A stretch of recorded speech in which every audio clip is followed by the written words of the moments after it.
Selamat siang pemirsa, kembali lagi bersama saya Rizky Adelia Natasha dalam Jurnal News Siang ini. Di pertemuan kali ini, dalam mata kuliah reportase dan investigasi berita dilanjutkan oleh kelompok 6 mengenal Computer Assisted Reporting, Jurnalisme Data, dan Jurnalisme Sains, Manajemen Produksi, serta Departemen Produksi pada Divisi Pemberitaan. Berikut laporan pembelajaran saya di minggu ini. Baik, pemirsa, kita masuk ke materi pertama, yaitu pengertian Computer Assisted Reporting.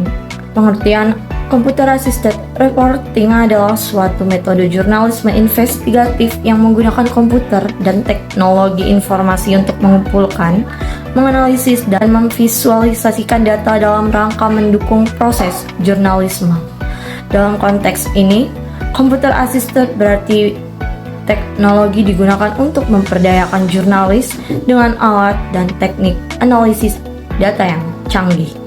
Terminologi jurnalisme data mulai berkembang untuk merujuk proses liputan berita berdasarkan statistik.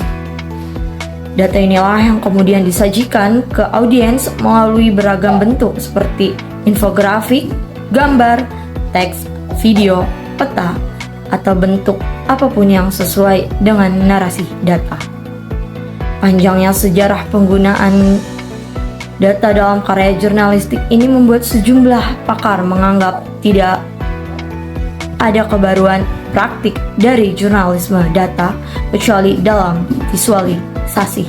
Praktik jurnalisme data awalnya tidak dihadapi oleh media-media daring online di Indonesia. Jurnalisme data dianggap bertentangan dengan ruh jurnalisme daring yang mengedepankan kecepatan. Padahal proses pengumpulan dan analisis data membutuhkan waktu yang lebih lama. Alhasil, keduanya pun bentrok. Dalam tahapannya, jurnalisme data dibagi menjadi 4. Yang pertama, langkah yang harus diambil adalah collecting atau proses pengumpulan data. Data primer yang dikumpulkan langsung oleh tim redaksi serta data sekunder yang didapatkan dari pihak ketiga yang telah menyediakan data untuk diolah. Lalu langkah kedua yaitu cleaning atau proses pembersihan data. Proses cleaning bertujuan agar dapat menjadi format yang dapat dipertukarkan sehingga data dapat digunakan oleh siapa saja. Penyaringan informasi juga bertujuan untuk menemukan pola dan anomali yang tersembunyi di balik data. Langkah yang ketiga adalah analyzing atau proses analisis data. Setelah mendapat sumber, menyaring data atau filtering agar dapat yang muncul hanya pada bagian yang diinginkan dan sebagainya. Proses ini masuk ke dalam proses analisa data.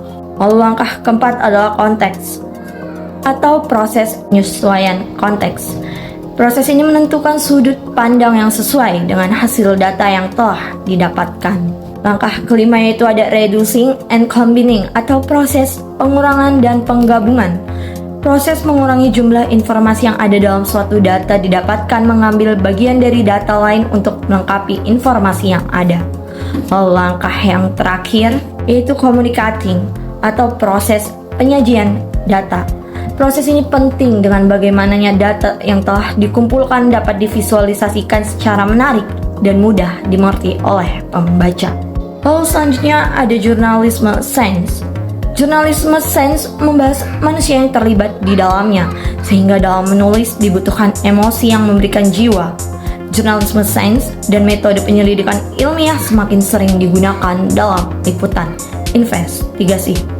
Penerapan sains dalam jurnalisme investigasi melibatkan penambangan data dan penggunaan citra satelit. Jurnalisme sains juga harus melakukan penyelidikan independen dan tetap setia kepada publik. Mengenai jurnalisme sains kontemporer, ada beberapa penyesuaian dan perkembangan yang telah dilakukan di awal. Masa Necklin tahun 1987 dalam jurnalis yang ditulisnya Culture of Science Journalism menyebutkan diantaranya adalah norma objektivitas, cita-cita profesional. Lalu selanjutnya SISJ adalah bagian dari jaringan sains dunia The World Federation of Science. WFSJ mengkoordinasikan sebuah proyek pelatihan yang diberi nama Science Journalism Cooperation. Proyek ini bertujuan untuk memajukan jurnalisme sains di negara-negara berkembang dan berpenghasilan hingga menengah. Pelatihan atau mentoring ini dibagi menjadi 3 fase. 2 fase pertama SJ Corp di tahun 2006 sampai 2009 dan SJ Corp 2 pada tahun 2010 sampai 2013, serta fase ketiga SJ Corp Asia di tahun 2013 sampai 2014. Indonesia masuk ke dalam fase ketiga atau SJ Corp Asia bersamaan dengan jurnalis asal Vietnam, Kamboja, Myanmar, dan Filipina. Jurnalis sains berpengalaman akan melatih para mentor. Lalu selanjutnya kita ke pengertian manajemen produksi. Manajemen berasal dari kata to manage yang artinya mengatur. Pengaturan dilakukan melalui proses dan diatur berdasarkan urutan dan fungsi manajemen.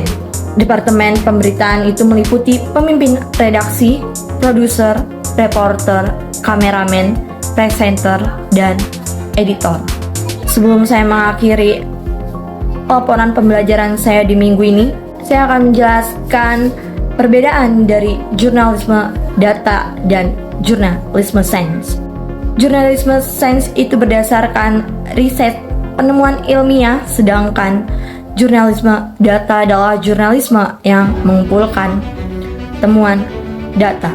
Dan jurnalisme investigasi diperkuat dengan adanya jurnalisme data dan lebih diperkuat lagi dengan temuan ilmiah dalam jurnalisme sains melalui computer assisted reporting. Demikianlah laporan saya di minggu ini. Sampai jumpa.